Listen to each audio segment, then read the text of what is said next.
Hi guys! Magandang gabi. Welcome back po dito sa Gandara SRU channel for Showbiz Update. Andito na naman nga po akong muli nagbabalik. Ang nagmamaganda ninyo kachismosang Kimpaw, wala na pong iba si Gandara upang maghatid sa inyo ng latest update and fresh happenings patungkol kay Kim Chiu and Paolo Avellino. And para nga sa gabing ito, ang tatalakayin natin at pag-uusapan ay about pa rin sa kita ng Kimpaw. Grabe, nakakataba po ng puso yung mga nababasa natin about dito. And syempre, yung mga reviews. Of course, guys, ang atin pong layunin ay para magkaroon po ng another project ulit ang Kimpaw dahil kung magpapahinga sila ng matagal-tagal or next year pa ulit ang next project, naku, mamimiss natin ang bongga-bongga ang Kimpaw niyan. Although may nabalitaan naman ako na third quarter ata of this year ay may project na gagawin ang Kimpao. Pero kasi, nakaka-confuse yung sinabi ni Kim na wala pa. Tapos, papatukin muna natin daw ang movie bago pag-usapan ang next project.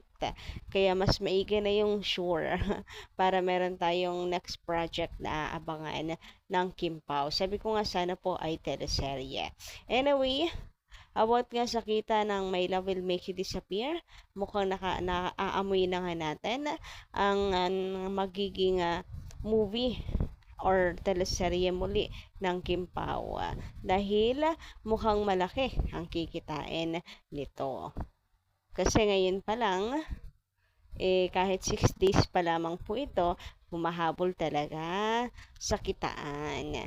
Pero bago tayo mag-start sa mga hindi pa nakaka-subscribe dito sa ating channel, maaari lamang na pindutin po ninyo subscribe button natin at notification bell na nandyan sa baba para mag-updated po kayo at ma-notify tuwing may bago tayong chika at balita hinggil sa Kimpao. Basta po mga balita na may kinalaman, kina Kim Chiu and Paolo Avellino, sagot na po natin yan.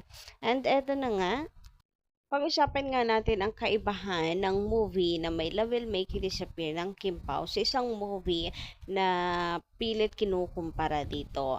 Sabi kasi dito, for yung yung second update, yung pang 4 days nakita ng Kim Pao, 40M pa lang, kulang pa yan sa gastos nila. So, nung 40M pa lang yung nire-release nakita ng Kim Pao, kulang pa daw sa ginastos ng Star Cinema. So, natuwa naman ako dito sa comment na nabasa ko, dito sa reply, kasi it makes sense.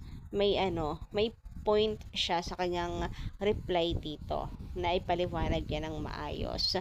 Sabi dito, sa Pinas lang po shinoot ang movie. Saka konti lamang ang cast.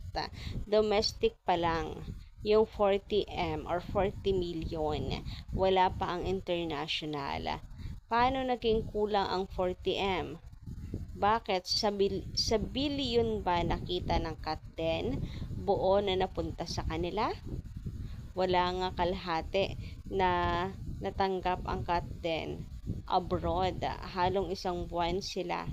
Mahal ang gastos, hati pa ng Star Cinema at ang dami pang mga artista at crew na kasali. So, parang pagdating sa hatian, parang lugi.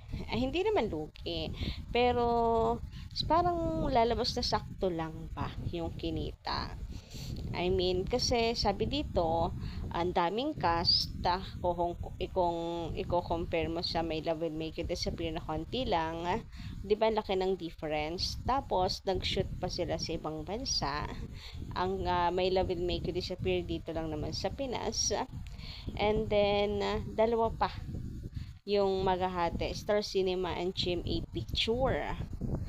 Siyempre, so, saan na lang pupulutin? Parang magsakto lang din ang kita. Parang lumalabas sa sakto lang din yung kanilang kinita. Pero, ang laki pa rin ng kung i-haul mo, hindi mo siya i-divide, malaki talaga siya pakinggan. And wala naman tayong problema doon. Congratulations to them. Lalo na't Alden Richards yan, yung aking iniidolo. Pero, hindi dapat ikumpara sa My Love Will Make You Disappear dahil nga ang layo. Ah, Ang Kim Pao, konti yung cast, konti maghahati-hati. Solo pa ng Star Cinema. Hindi rin nag-shoot sa ibang bansa. So, ang laki ng diferensya ng nagastos. Kaya tiba-tiba na po ang Star Cinema dito, lalo na't solo nila ito. Wala pong collaboration with ganto, ganere, ganyan. Based doon sa paliwanag or reply about doon sa nilalang lamang ang kita ng Kim Pao. So ngayon 100 million na, 100M na yung nabalitaan natin na kinita po ng Kim Pao. So tiba-tiba ang dito Star Cinema, lalo na't ilang araw pa lang po ito, may ibubuga pa po yan, magti 3 times pa po yan sa mga susunod na araw. Malay nyo 1 month din umere mag-showing ang movie, 'di ba? Anyway, pag-usapan naman natin ang komento dito ni Madam Carmelita Rosales. Ayan, about po ito sa kinita ng Kim Pao na siya congratulate sila Kim and Paolo. Ayan, Madam Carmelita ha, nabasa ko na po yung comment nyo. Shoutout po sa inyo at magandarang gabi. Congrats Kim and Paolo. Your movie has partial income of 300 million. So, ayun guys, may nababasa nga din akong ganyan, 300 million. And masaya nga kung sakali na 300 million na. Pero, ang nakikita ko kasing legit pa lang na nagpo-post ngayon ay katulad ng ABS-CBN na ganyan, na 100 million pesos ang kinita po ng Kim Pao worldwide. Nagtingin din ako kung may latest update pa, baka nga mamaya 300 million na.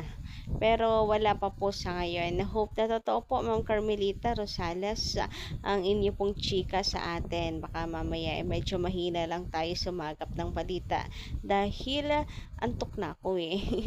So, ayan. Sana nga may 300 million na ngayon agad-agad for 6 days. Tiba-tiba talaga ang Star Cinema, lalo na kung mag-triple, 5 times, 10 times pa yung kitain ng Kim Pao the whole duration of showing My Love Will Make You Disappear. Samantala, sabi naman dito, ayaw magsalita ni Pao, baka kung ano pa masabi. Lol, napakahaba ng pasensya ni Paolo sa pagpipigil para umamin. Nako, Kim, hindi ka na 17 years old. Tama na ang eme-eme sa mga tagahanga mo. Palayain mo na ang sarili mo sa pagkukubli. Gayahin mo si Sarah J. Tananong dati kung kayo na ba ni Mateo. Siya na umami na walang kagatol-gatol. Yes po, kami na ni Mateo. Ganun sana. Naku, wala naman po siya ng pagkukumpara. Grabe naman pong pamemreasure yan. Grabe namang pamemreasure yan. Pero about ito doon sa interview nga ng Kim Pao na na tumahimik na lang bigla si Paolo Avellino. So ito yung mga comments sa Blow Up.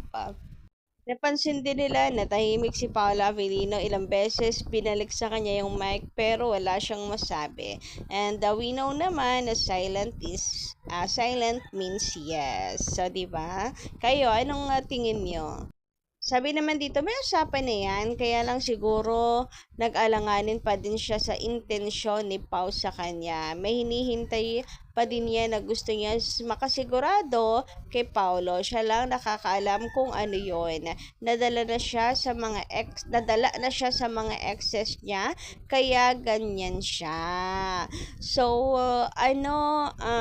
nandito kasi talaga sadya mahilig si Kim tawag dito, amin agad-agad. Siguro gusto mo nang siguraduhin, baka aminin tapos biglang mamaya wala na agad. So ina-enjoy muna nang sila lang. Ina-enjoy muna na magkasama silang dalawa. Para saan pat aamin din po ang mga yan. Eto pa, sabi naman dito, nahihirapan na si Paulo magkaila, pigil na pigila. Ay nako Paulo, ikaw nang umamin, halata na kayo, si MJ alam na niya. Alam na niya yan, hindi. Grabe yung kay Kim, nabibisto ka na eh. So, ayan yung mga comments ng taong bayan. Taong bayan talaga, about po sa Kim Pao. Anak ko, baka naman kasi lalong magkasira yung dalawa kapagka inano ni, Paolo kinontra si Kim Chiu. May galangan din 'yan ng desisyon and sabi nga nila 'di ba, malay niyo napag-usapan na nilang dalawa 'yan. So kayo guys, ano inyong say patungkol dito? Maraming salamat sa inyong pakikinig ano, at hanggang dito lang muna ating update. Pa-comment lang diyan sa baba ng inyong mga saloobin at reaction about sa update na 'to. And good morning. Ayan, labot na tayo ng umaga.